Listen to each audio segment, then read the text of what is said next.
언제인지 정확히 기억을 제가 하지는 못하겠습니다만 사회적으로 어떤 그 이슈가 돼서 그 지금 SK의 그 회장이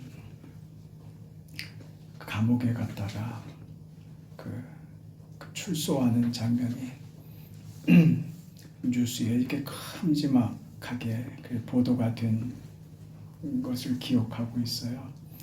이때 최태원 회장이죠. 이분이 감옥을 나오면서 성경책을 딱 들고 있는 거예요. 성경책을 딱 들고서 출소를 하면서 굉장히 그 건강하고 밝은 모습으로 감옥 안에서 성경으로 내가 어떤 깊은 깨달음을 얻었다고 하는 그런 메시지를 아주 모든 사람들에게 공개적으로 알리면서 그렇게 출소를 한 것을 제가 기억을 하고 있어요. 저분에게도 하나님께서 구원의 은혜를 주셨구나 하는 생각을 가지고 있었습니다. 그리고 그 아내였던 그 노서영 관장이 재벌가의 그 사모로서는 거의 그렇게 노출된 적이 제 기억에 없었는데, 재벌가의 사모가 그것도 보통 재벌입니까? 우리나라 5대 기업 중에 하나로 들어가는 SK의 회장 부인인데, 이분이 집 옆에 조그마한 그 개척교회를 다닌다는 그 이야기가 들려오고, 그러면서 이분에 대한 그 아주 평판이 아주 좋았죠. 두 부부가 예수를 믿고 참 그렇게 됐구나, 참 복되다 이랬는데 둘이 지금 갈라섰잖아요. 그 참 우리나라에서 우리나라 그 건국 이래 이런 그 이혼 재판은 아마 없었을 겁니다. 이런 규모의 위자료가 오가는 이런 재판은 아마 없었을 겁니다. 지금 일단은 최태원 회장은 아주 곤혹스럽게 된 입장이 됐어요. 제가 이런 걸 보면서 저분이 성경을 보면서 깨달은 하나님은 누구신가? 구원에 대해서 제가 이야기하는 거 아닙니다. 어떤 개인의 구원 문제에 대해서 우리가 함부로 이야기하는 것은 그건 옳지 않습니다. 그 구원 받았다면 그런 말 하면 안 돼요. 구원 받았어도 우리는요 못할 짓이 없는 사람들이라는 걸 그걸 놓치면 안 돼요.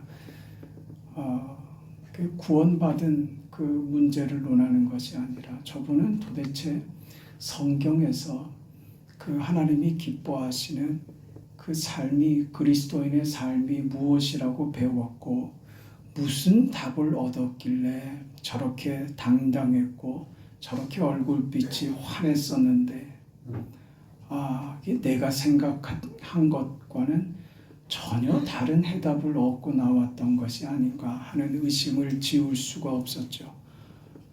그게 이번에 그 결과되지 않았습니까? 예수 믿는 남편과 예수 믿는 아내가 온 세상 앞에 벌거벗은 그 신앙인의 오해스러운 모습들을 그냥 보여주고 있는 거예요. 괜찮은 건가요? 뭔가는 잘못된 거 아닌가? 그런 생각을 합니다. 우리가 하나님을 알고 그 믿는다라고 하지만 이 믿음을 자의적으로 해석하고 자기 변명하는 데 갖다 쓰려고 하면 얼마든지 갖다 쓸 수 있습니다.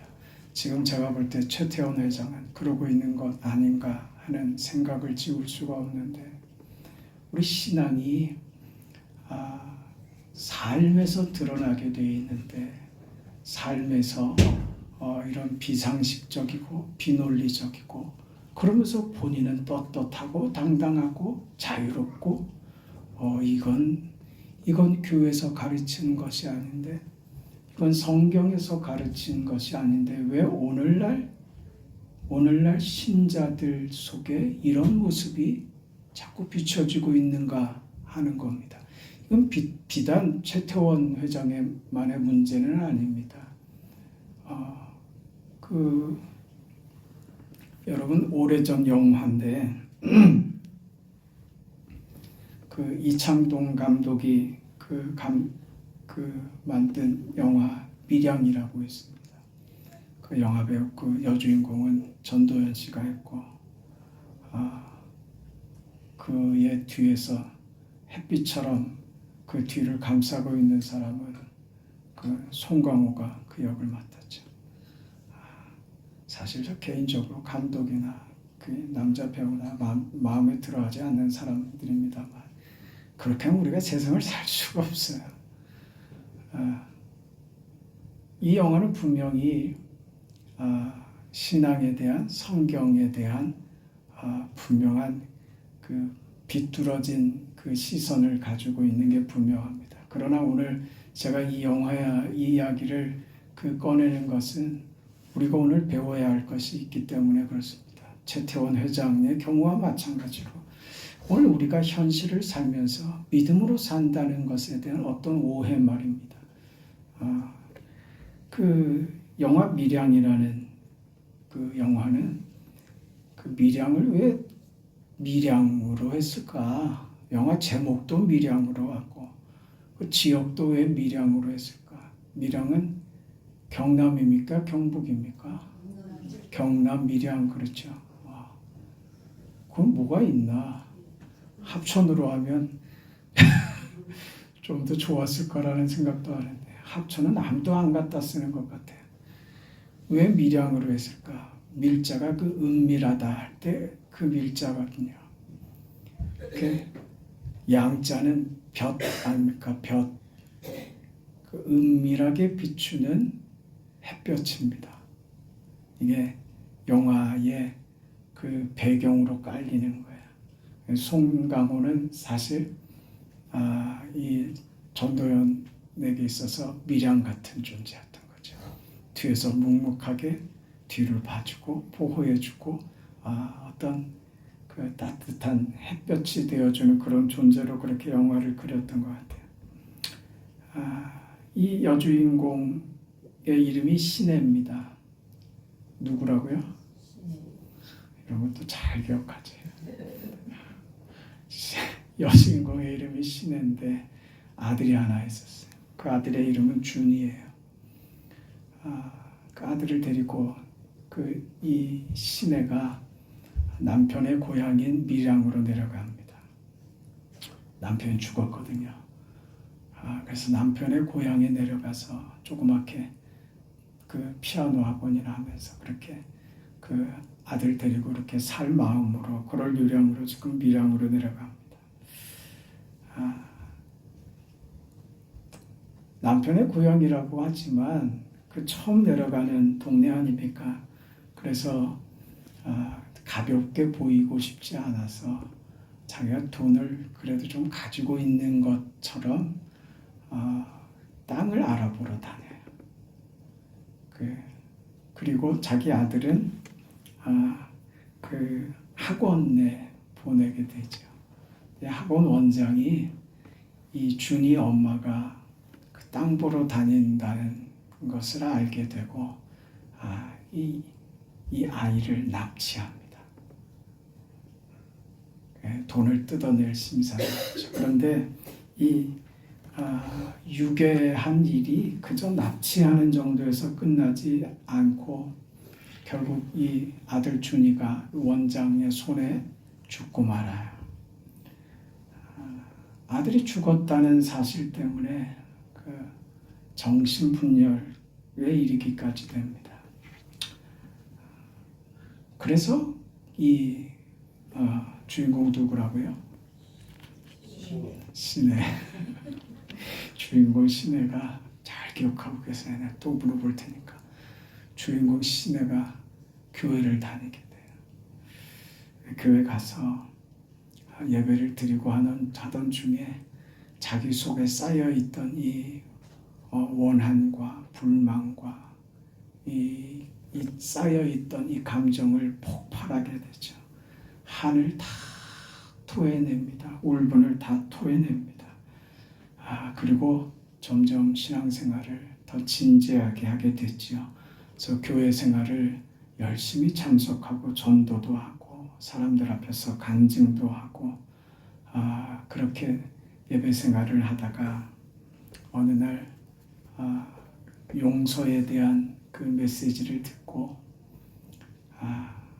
이 원장을 용서해야 되겠다고 하는 그 결심을 하고 몇몇 사람과 함께 이 사람을 찾아갑니다. 감옥에 갇혀있는 이 사람을 찾아갑니다. 찾아가서 이 사람의 얼굴을 보는데 자기는 자기 생각엔 자기 아들을 죽인 이 유괴범이 초췌한 얼굴로 정말 죽지 못해 사는 모습으로 나타나기를 나타날 거라고 생각을 했어요. 그런데 이 학원 원장 유괴범의 얼굴은 너무나 평안했습니다.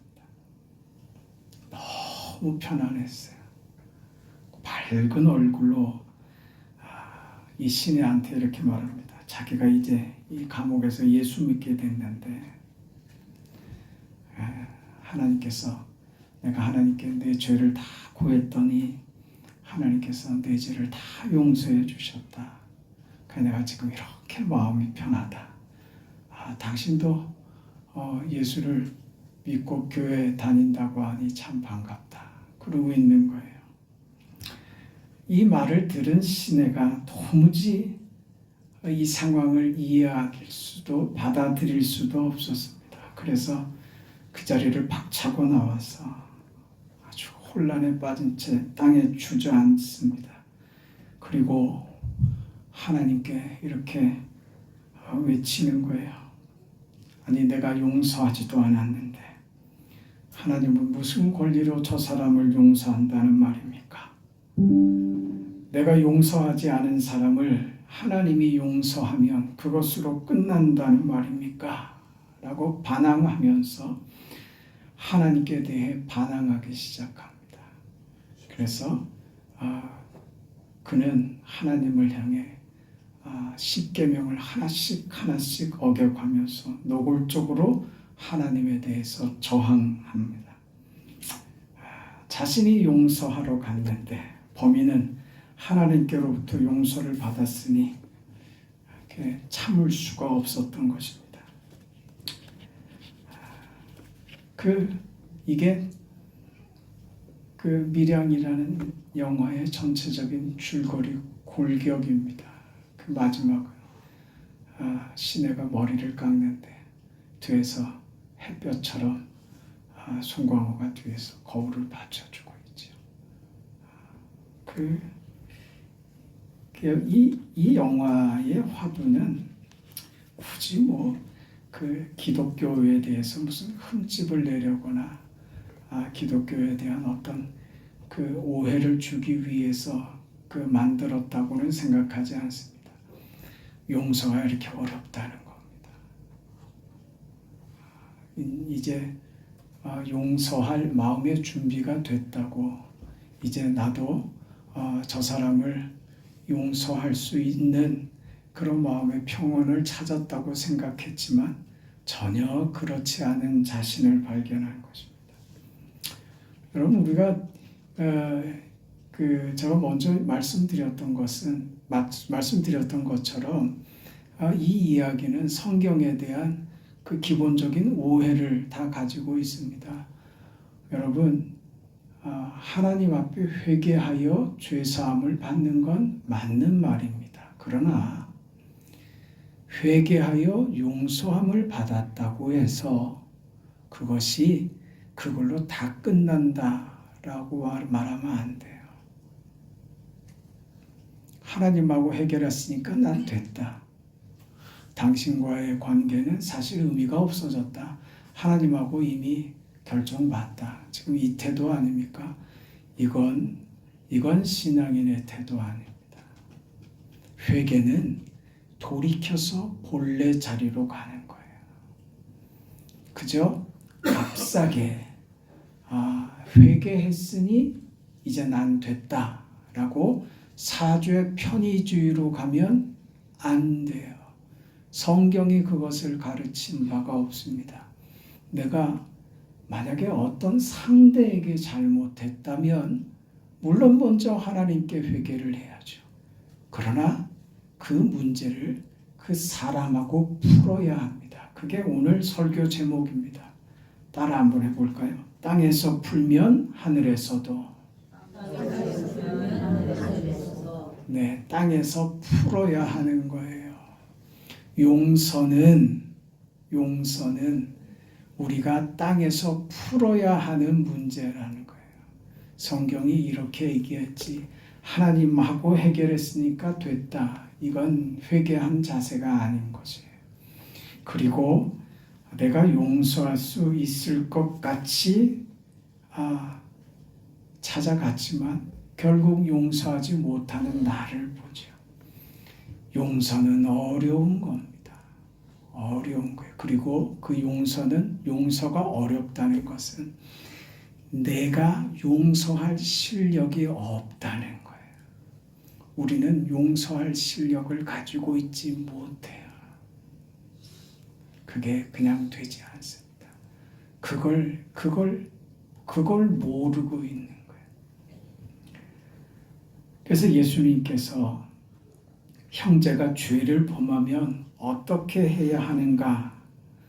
결론적으로 형제의 죄를 사하기 위하여 끝까지 노력하라. 이게 예수님의 대답이에요. 어렵다는 거예요. 베드로는 뭐라고 묻습니까?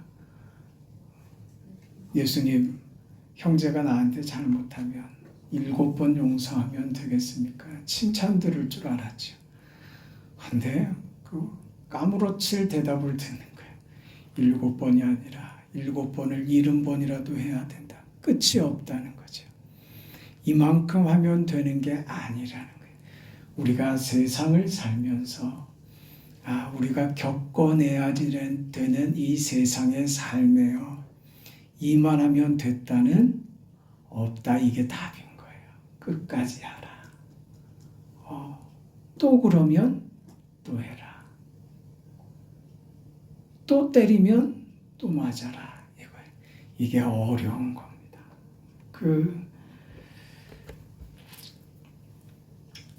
이 문제를 예수님께서 아주 못을 박아 두시는데 범죄한 형제가 있거든. 그 사람하고 상대해라. 권고를 들으면 그 사람을 얻은 것이 되지만 듣지 않으면 혼자 하지 말고 두세 사람 데리고 가서 각자의 말로 그 사람의 잘못을 깨닫게 하라. 그거죠. 듣지 않으면요. 교회에 말하라. 이거죠. 그래서 교회 안에서 공개적으로 이 문제를 처리하게 하라. 교회의 말도 듣지 않으면요. 이방인처럼 여기라. 세리처럼 여겨라. 이 순서입니다. 결국 교회 말도 듣지 않으면 어떻게 하라고요? 교회 안에서 쫓아내라. 이게 왜 여기까지 많은 단계들을 주셨겠어요? 이렇게 하면 쫓아내도 된다는 단계를 주신 것이 아니라 어떻게든 살려내라 이거예요. 쫓아내는 데 목적이 있는 게 아니에요. 이 사람이 무슨 교회에서 큰 잘못을 했다고 교회에서 쫓아냅시다. 이건 그렇게 말하면 안 되는 거예요. 그럴 수 없는 거예요. 예수님의 말씀은 뭐예요? 포기하지 말고 끝까지 얘기해서 모든 방법을 동원해서 끝까지 붙들려고 애써라. 그겁니다. 이 방법으로 안 되면 다른 방법으로 하고 그 방법으로 안 되면 또 다른 방법으로 해서라도 용서해야 된다. 왜 이랬을까요? 용서가 중요하기 때문에 그렇습니다. 여러분 우리가 이제 예수 믿어 구원받은 하나님의 자녀가 되었다는 것의 가장 큰 특징은 무엇이냐 하면 우리는 이미 용서받은 자가 되었다라는 것입니다. 용서받은 자가 되었습니다. 이것을 오해해서 이제 나는 죄 용서를 받았으니, 그 죄 용서는 어떤 죄의 용서냐 하면 우리가 과거에 지은 죄도 용서함 받았고 현재 짓는 죄도 용서함 받았고 미래에 지을 죄도 용서함 받았어요. 이 말을 누가 잘하느냐? 구원파이들이 잘해요. 이 말에 시비를 걸 생각은 없습니다만 이 말이 무슨 말인지를 이해해야 하는 거예요. 이 말은 어떤 의미에서 그러냐 하면 우리가 신분적으로 하나님의 자녀가 되어 죄와 상관없는 대접을 받는다는 것이지, 그렇다고 우리가 죄를 안 짓습니까? 네? 내 배로 낳은 내 자식이지만 저 녀석을 내 배로 낳았냐 싶을 때가 있었어요, 없었어요? 있죠? 크게도 대답하시네. 속으로만 하면 될 거예요. 왜 없어요? 있죠. 그렇다고 그 부자의 관계가, 이 혈연 관계가 자식된 것이 끊어집니까? 아니죠. 자식이지만 속을 새긴단 말이에요. 그 자식 보고 살았는데, 그 자식 보고 그 온갖 어려움들을 이겨냈는데 그 자식이 내게 가시가 될 때도 있더란 말이에요. 그렇다고 가시가 됐다고 해서 자식이 남이 되는 경우는 없는 거예요. 오늘 우리가 하나님의 자녀가 되었다고 하는 이 신분은 변하지 않고 바뀌지 않습니다. 그래서 죄를 묻지 않는 존재가 된 거예요. 죄를 묻지 않는다는 건 뭐예요? 죄가 요구하는 게 뭐예요? 사망이라는 거예요. 죄의 값은 사망이에요. 우리에게 너 죄 때문에 너 죽어야 해, 이걸 요구하지 않는 그 지위가 됐다는 말입니다. 그러나 신분적으로 우리가 그런 신분을 얻었지만 여전히 죄를 짓지요. 왜 죄를 안 짓는다고 그래요? 여전히 죄를 짓죠. 여전히 못되게 굴고. 어떤 경우는요, 예수 믿기 전보다 더 악랄하고 더 못되게 구는 경우들도 있어요. 아니, 그런 사람은 어떻게 구원받았다고 할 수 있습니까? 그래도 구원은 다릅니다. 아무리 망나니처럼 굴어도요, 대신 부끄럽죠. 하나님 앞에서 얻을 것이 없는, 구원 외에 얻을 것이 없는 부끄러운 인생으로 하나님 앞에 서게 되겠죠. 그건 어쩔 수가 없습니다. 여러분, 우리 모두가 하나님 앞에서 부끄럽지 않게, 하나님 잘 살고 왔습니다. 여행길 잘 마치고 소풍 잘 다녀왔습니다. 이제 아버지 집에서 영원히 편하게 주님과 함께 사는 이 소망을, 이 꿈을 이루게 되었습니다. 하나님 고맙습니다. 이렇게 하나님 앞에 설 수 있게 되기를 바랍니다. 그렇게 살아야지 또 그렇게 우리가 복을 받았고요. 근데 지금 이 세상 살면서 이런 오해를 가지면 안 된다. 우리가 왜 용서하는 일에 끝없이 용서하는 자가 되어야 하느냐? 왜 예수님께서 우리에게 교회 안에 끝없는 용서를 요구하시는가? 그것은요, 우리는 용서받은 자들이기 때문에 그렇습니다. 하나님께서도 우리 죄를 용서하는 것을 그래서 아주 어려운 방법으로, 가장 힘들고 가장 어려운 방법으로 우리를 용서하셨다는 사실을 기억하세요. 우리가 용서하는 일은 어렵습니다. 여러분, 하나님께서 저와 여러분을 용서하신 일도 쉽게 하지 않으셨다는 것을 기억해 주세요. 하나님께서 나를 용서하기 위하여 들이신 그 공과 그 어려움과 그 힘듦을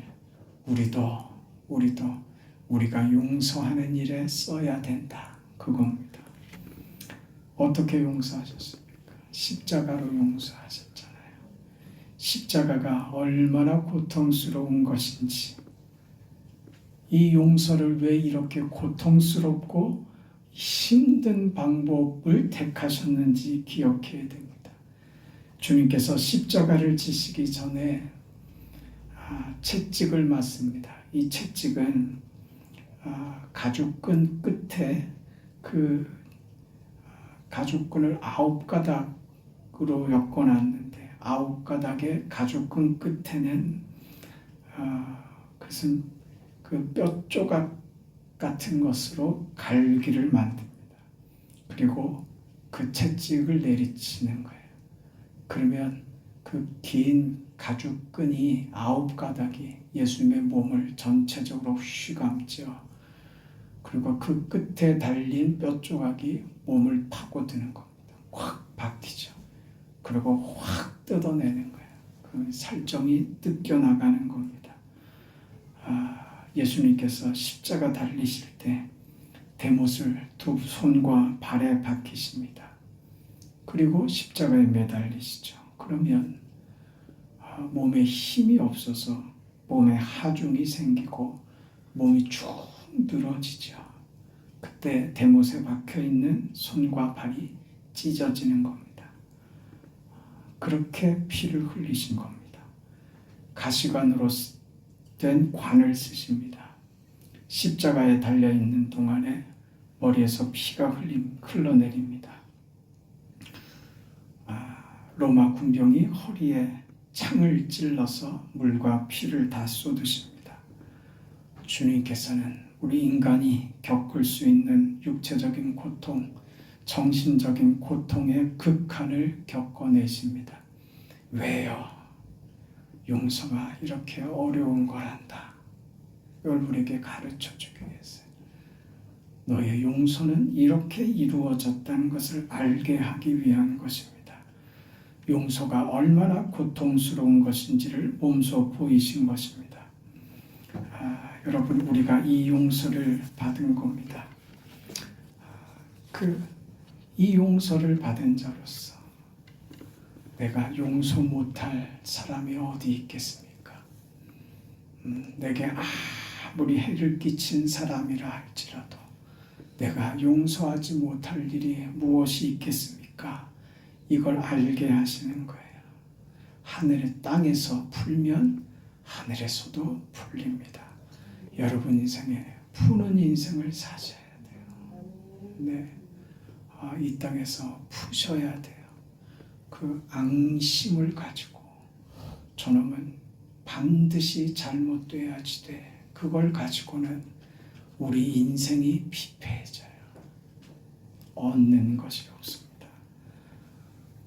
여러분, 중국 무협 영화나 서부의 총잡이들 영화나 보면 거의 내용이 비슷합니다. 뭐냐면 내 부모를 죽인 원수 하면서 어린아이가 어려서부터 기술을 익히죠. 칼을 익히고 총을 익히고 그래서 때가 되면 등장을 하죠. 등장을 해서 아버지를 죽인 그 원수들을 하나씩 처리해 나가죠. 네? 죽여가는 거예요. 다 죽이고 나서요. 다 죽이고 나서 그 허망함, 평생의 업을 다 이루었다 생각했는데 그의 뒷모습은 처량하기가 그지없습니다. 그게 뭐예요? 원수를 갚는 일에 그 아버지는 아들의 인생을 송두리째 앗아가 버린 거예요. 아무것도 없어요. 아버지의 원수를 갚는 것 외에 아들의 인생에 남은 것 아무것도 없어요. 자기 인생을 살 수가 없게 돼버린 거예요. 여러분, 오늘 우리가 용서를 안 하면 그리 되는 거예요. 땅에서 풀지 않으면 내 인생도 풀지 않는 거예요. 내가 풀어야 될 사람을 풀지 않으면 우리는 이 땅에서 풀리지 않는 인생으로, 답답한 인생으로 어떤 회한과 원망과 그런 마음으로 우리 내 인생을 살지 못하고 거기 갇혀버리게 된다는 거예요. 여러분, 땅에서 푸시는 인생이 되기를 바랍니다. 하나님께서 여러분의 인생도 받아주시고 여러분의 인생도 풀어주실 줄 믿습니다. 여러분의 인생을 돌아보시기 바랍니다. 여러분, 한때 세계 3대 테너라고 그렇게 불리웠던 사람들이 있습니다. 루치아노 파바로티라고 하는 사람, 아주 뚱뚱한 사람이죠. 참 노래를 얼마나 기가 막히게 하는지 모릅니다. 또 플라시도 도밍고라고 하는 사람과 호세 카레라스, 이렇게 이 세 명을 가리켜서 세계 3대 테너라고 했습니다. 이 중에서 플라시도 도밍고하고 호세 카레라스는 아주 스페인 출신이었는데 둘이 앙숙관계였다고 합니다. 출신 지역으로도 둘은 앙숙관계였고 둘은 절대로 한 무대에 서지 않는 것을 원칙으로 해서 공연 관계자에게 요청을 했다고 해요. 절대로 같은 한 무대에 서질 않았습니다. 둘 다 서로를 아주 원수시했습니다. 1987년입니다. 이때 호세 카레라스의 인기가 아주 하늘을 치솟고 있을 때쯤 이 호세 카레라스가 백혈병에 걸리게 됩니다. 생존율이 그 당시에 10%였는데 이 백혈병과 아주 치열하게 투쟁을 하느라고 그는 심신이 쇠약해집니다. 더 이상 활동이 불가능해지게 되고 그가 모아놨던 모든 돈들이 그가 치료를 다니라고 모든 재산을 다 소비하게 되고 맙니다. 그 투병 생활을 하고 그의 전 재산을 다 털어넣었지만 백혈병을 그를 낳아주지를 않았습니다. 이때 이 호세 카레라스가 어떤 재단이 있다는 소문을 듣습니다. 백혈병 환자를 돕는 그런 재단이었는데 이 재단의 이름이 헤르모스였습니다. 그래서 이 재단에 내가 사실은 백혈병 치료하느라고 내 재산을 다 써서 이제 백혈병을 치료할 그럴 재산이 제게 없습니다.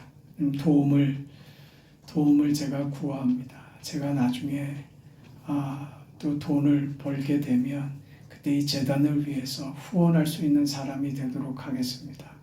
이렇게 약속을 하고 이 헤르모스 재단이 그에게 그를 도와서 결국은 그가 백혈병에서 치료를 받게 되죠.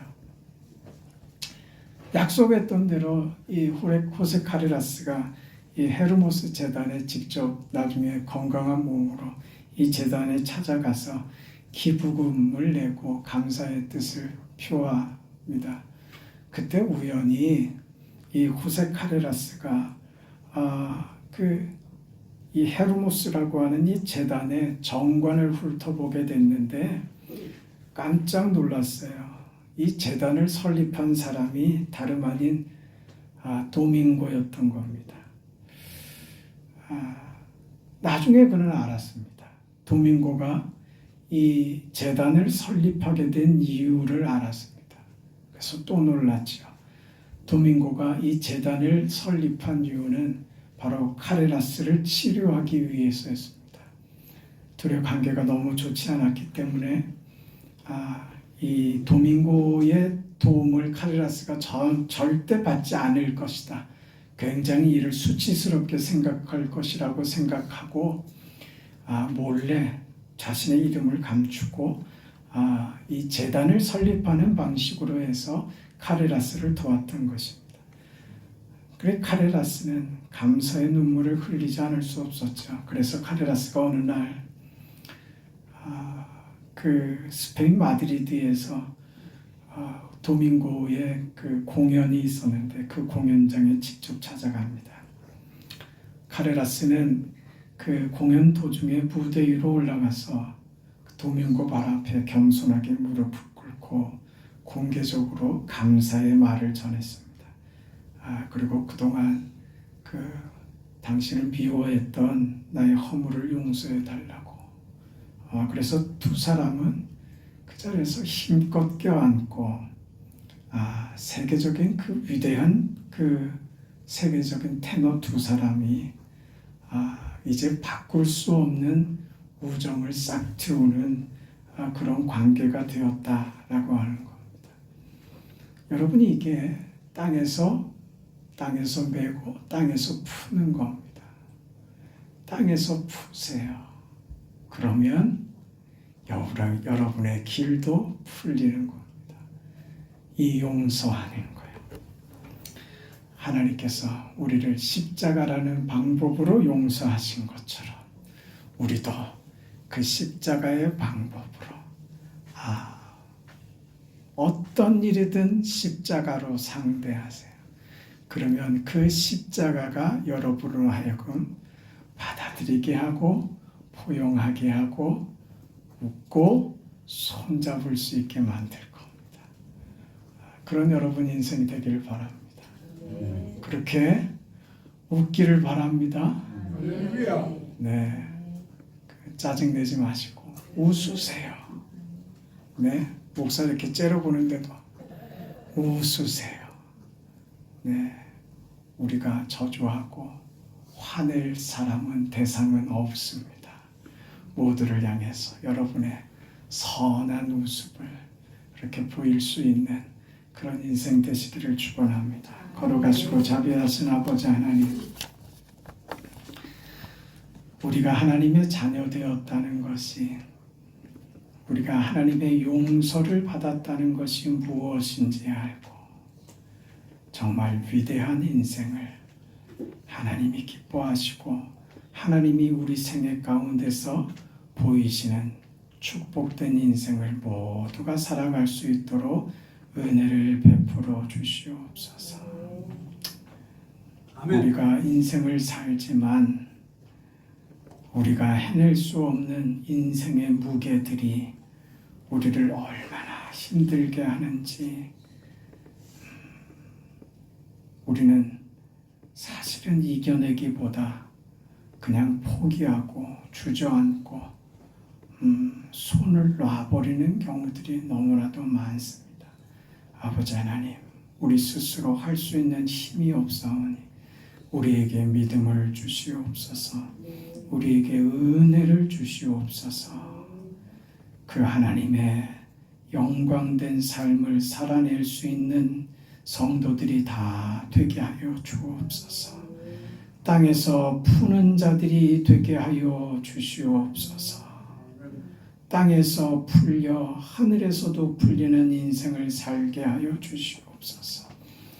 이 땅의 곤고한 삶의 문제 때문에 하나님 앞에 은혜를 구하며 도우심을 구하며 하나님의 손길을 구하는 우리의 간절한 소원들과 외침에 하나님 응답하여 주시옵소서. 특별히 병상에서 주의 은혜와 도우심과 치료하심을 구하는 사랑하는 주의 그 여종을 기억하여 주시고 딸에게 하나님께서 은혜를 베풀어 주시옵소서. 그 어려움과 그 힘듦과 고독과 좌절과 죽고 싶은 그 고통을 우리 주님께서 경감하여 주시고 그 어려움 중에 주님의 십자가가 보이게 하시고 주의 위로와 주의 보살피심과 주님이 안아주시고 손잡아 주시고 주께서 내가 너를 버리지 아니하며 내가 너를 놓지 아니하며 내가 너와 영원히 함께한다고 하는 그 약속의 말씀을 병상에서 듣게 하여 주옵소서. 우리 주님께서 치료하여 주시고 회복되게 하여 주시고 힘을 허락하소서. 우리와 함께하는 거룩한 영광의 예배와 믿음으로 사는 삶의 기쁨과 감격을 같이 누릴 수 있도록 하나님 긍휼을 베푸시옵소서. 지쳐가는 가족들을 하나님께서 위로하여 주시고, 하나님 현실적인 여러 가지 어려움들을 직접 겪습니다. 이 일을 잘 겪어낼 수 있도록 하나님 도와주옵소서. 재정적인 압박도 찾아옵니다. 하나님 어느 것 하나 그냥 넘어갈 수 있는 간단한 것이 없습니다. 자비하신 아버지께서 인생이 할 것이 없어 두 손 들을 때 우리 하나님께서 역사하여 주시고 하나님께서 뜻을 이루어 주시옵소서. 예수님 이름으로 기도합니다. 아멘.